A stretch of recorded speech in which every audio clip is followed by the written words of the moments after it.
It's always good to have Larry Kudlow on the program, especially good today.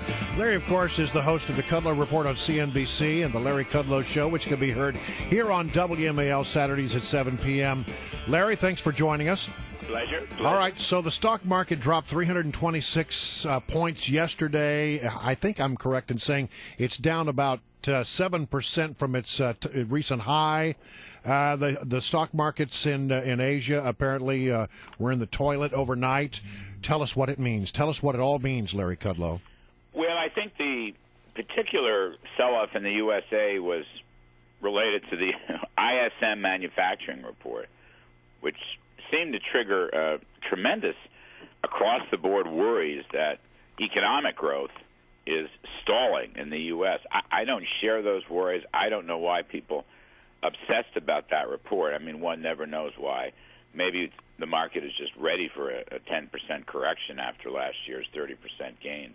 Look, that report was weather-laden. I mean, it wasn't even a negative. It doesn't even show a contraction. It did drop from 56.5 to 51.3. That's not a gigantic drop. And the supply managers, the Institute of Supply Managers, time after time in the report, talked about bad weather conditions. So I think that was the deal. I think most people would say it was growth, worries about growth that did this. I don't really share this cataclysmic shift in growth. I don't think we're growing at 5%, but I do think that we ended the year last year at around 3.5%. Can we keep that up? I don't know, but we should be able to stay around the 3% mark. And I just think yesterday's sell-off is going to wind up being a great buying opportunity. That's my take. Always bullish, Larry Kudlow. Let me ask you about something down here in Washington. A lot of discussion now about the debt ceiling. And apparently out of the Republican Leadership Conference that just took place late last week up the shore of Maryland, they've come out with a strategy. They're going to say, okay, Mr. President, you can have a one-year extension on the debt ceiling if you give us one of two things. Either, number one, authorize the Keystone XL pipeline, or absolutely remove any idea of an insurance company bailout because the Affordable Care Act is such a disaster. Which one is a good idea and which one is not a good idea, or are they both bad ideas? Well, they're both. Look, Keystone should be a layup. I mean, it should be an absolute layup, for heaven's sakes. And in fact, why even tie that to the debt ceiling? He should do it in its own right, right? He should, and the linkage there is odd. Look, I asked, my show last night, we had, 6, 7, 8 professional investors, smart ones, to get their views on this sell-off. And I asked several of them about the debt ceiling, and the basic consensus was nobody's really talking about the debt ceiling, and that wasn't a factor in yesterday's sell-off. I noted it like you. I thought it was interesting. I think that no bailout for the insurance business, it's a little bit complicated, but I think the so-called risk corridor bailout, which would cover losses for 3 years, that's pretty iffy stuff.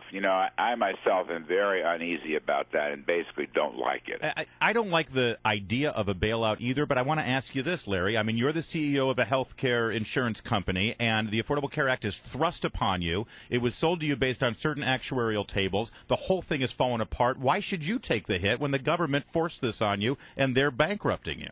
Well, there is something to that. The insurance companies are not completely blameless here. Remember, they favored this thing from day one.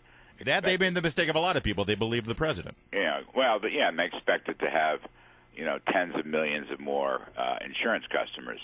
I think the glitch in this in the issue is that Obama changed so many things. In other words, when Obama failed to grandfather, as he promised, the existing insurance contracts, and then all of a sudden, after the insurance companies went around and started changing everything for the new year, which meant higher premiums in most cases, then Obama said, well, wait a minute, you can go back and replicate the old contract at least for one more year.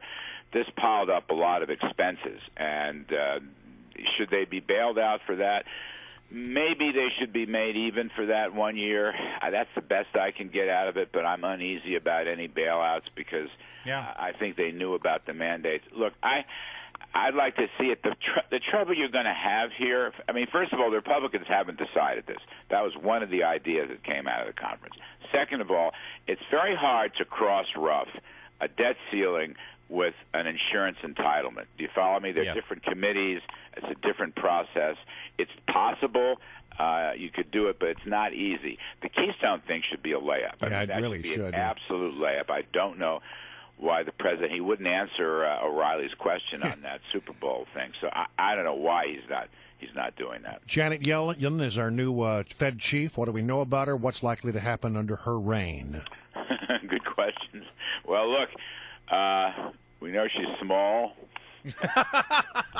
we know she's 5'2". We know she's a woman. We know she, by the way, hates to be called a chairman. She said that the other day. Don't call me chairman.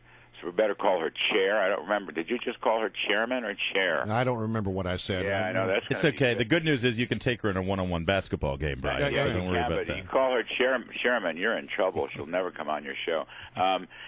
Look, I think the whole process right now of slowing down the bond purchases, the so-called tapering of the bond purchases, is in place. Bernanke started that with the backing of his committee, and I believe that she will continue that unless there's a catastrophe in the economy. And I would add that a new face is going to appear very soon, a new vice chairman named Stanley Fischer, who's a real smart guy, used to be the head of the Israel Central Bank, professor at MIT, taught a lot of these people economics. So I don't expect any policy change. No big shift. We're going to go through a multi-year period now where first the bond buying ends, so they stop putting new cash in, and then second, they're going to start taking some of the excess reserves out of the system and will raise the target Fed funds rate, which, as you know, is zero. So you're going to have a very, very gradual shift towards less easy and then eventually somewhat tighter monetary policy. I don't think that's changing. But on the other hand, that may be accompanied by pretty good economic growth. In other words, if we quit talking about tax hikes, if we start talking about serious corporate tax reform, if the Republicans take the Senate, maybe even abolish the corporate tax, then I think the stock market can do very well, and the economy may actually pick up steam. So I kind of hate to say this, guys, but I kind of look at yesterday's sell-off as, geez, good opportunity to come back in and buy the market. All right, Larry Kudlow. We're going to leave it right there, Larry. Thank you, sir. Host of the Kudlow Report on CNBC, and you heard him. Larry says bye.